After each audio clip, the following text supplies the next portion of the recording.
memiliki kesultanan itu semuanya dari sejak Sultan pertama Sultan Maulana Hasanuddin dan yang terakhir itu sebetulnya rajanya itu Sultan Safiuddin. Ada raja yang buatan Belanda, Rafiuddin, ada Safiuddin dan Rafiuddin raja yang terakhir. Jadi pemakaman di komplek Kesultanan Maulana Hasanuddin itu ada yang sebelah utara, itu ada 6 makam Raja Banten. Raja yang pertama Sultan Hasanuddin, terus yang kedua tidak di sini tapi di Kasunyatan. 3 kilo, sekitar 3 kilo di sini, dari sini sebelum dari Serang. Jadi sebelum ke Banten Kasunyatan. Kayaknya pernah lihat tuh kalau Ya, lewat. ya, seberang rel kereta. Iya. Yaitu makam Maulana Yusuf, Sultan kedua. Sultan ketiga sama di sini bareng Sultan Hasanuddin, Sultan Maulana Muhammad Nasruddin, Sultan keempat Sultan Abdul Mufakhir Mahmud Abdul Qadir Kenari. Adanya di Kenari, Kesemen Jembatan 2 belok kiri kalau dari Serang. Jadi pisah ya?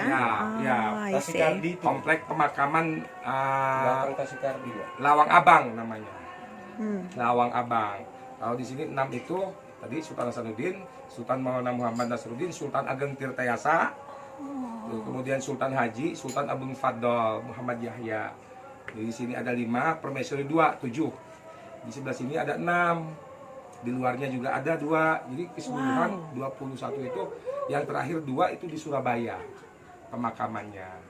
Jadi Sultan Hasanuddin tahun 1552 pertama jadi Raja Banten. 1500? 52. Jadi tahun 1552 tepatnya 1 Muharram. Kalau bulan Islamnya 1 Muharram. Kalau ininya yang digunakan sekarang digunakan ulang tahun Kabupaten Serang. Oh, I see. 10 Oktober apa berapa? Gitu. Ya, ulang tahun Kabupaten Serang. Padahal itu sebenarnya adalah penobatan si Raja Banten. Kesultanan Banten itu 8 Oktober 1552. Karena dulu belum jadi provinsi Banten, jadi digunakan oleh Kabupaten I see. Serang ulang tahun itu. Wow. Jadi sebetulnya kalau mau menceritakan tentang sejarah Banten ya luas. Wow, very good. Luas sekali. Terus ya situs-situs peninggalannya kan banyak sekali. Iya. Lebih dari 10. Termasuk ada kelenteng. Wihara ya, itu juga zaman Sultan Hasanuddin, zaman dulu. Artinya dalam Islam itu sebetulnya tidak ada istilahnya chaos, artinya terjadinya benturan ya. Karena Islam itu rahmatan lil alamin, kemudian lakum dinukum waliyadin. Agamamu masing-masing, silakan ibadah kamu. Very good. Seperti itu. Jadi sebetulnya sudah toleransi umat beragama di Indonesia itu dari zaman dulu. Lebih dulu kelenteng ya? Ini dulu. Iya. Ini kemudian karena zaman dulu ini perdagangan. Jadi begini, zaman Syarif Hidayatullah itu, zaman Syarif Hidayatullah sebelum berdirinya Kerajaan Banten itu memang sebelum didirikan Masjid Agung Banten, didirikan terlebih dahulu masjid tertua itu Masjid Pecinan Tinggi. Pecinan itu tempat tinggalnya orang-orang Cina. Orang Cina yang berdagang ke Banten itu, yang beragama Islam, yang memeluk agama Islam, membuat mereka, masjid. Dia dibangunkan masjid. Untuk agama-agama yang Buddha mungkin ya vihara dibangunkan. Oh, jadi 2 ya bentuknya di situ ya. Di Pecinan Tinggi namanya. Orang Muslim. Tapi sekarang masjid itu sudah hancur. Hanya tinggal ada bentuk menara sama ada kubahnya mimbar. Pengimaman masjid aja. Sisanya. Yang utuh itu kelenteng itu. Oh, jadi gitu ya. Justru Islam juga dari Cina masuk ke sini. Itu yang siapa? Laksamana yang di Semarang. Semarang. Itu kan penyebar Islam itu. Orang Tionghoa. Islam itu masuk malah justru di Tionghoa dulu. Sebetulnya. Islam itu dari Tionghoa dulu ya? Iya. Kan masuk ada pembawanya juga. Ada pembawanya juga dari Tionghoa. Zaman sahabat Rasul. Ya masuk ke Indonesia maksudnya. Iya, masuk ke Nusantara. Masuk ke Jawa mah ya oleh para wali songo itu. Jauh sebelumnya di Aceh, Serambi Mekah itu ya. Oh. Jadi kalau di Banten itu mah sebetulnya kerajaan Banten itu kerajaan makasih. otonom dari kerajaan Demak. Kerajaan pertama tertua di Jawa itu kan Demak.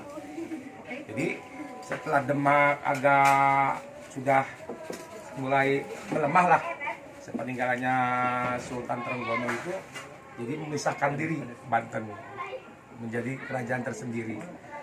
Pendirinya ya Sunan Kalijaga, Sunan Gunung Jati, Syarif Hidayatullah, tapi menunjuk putranya secara aklamasi menjadi Sultan, ya Sultan Hasanuddin.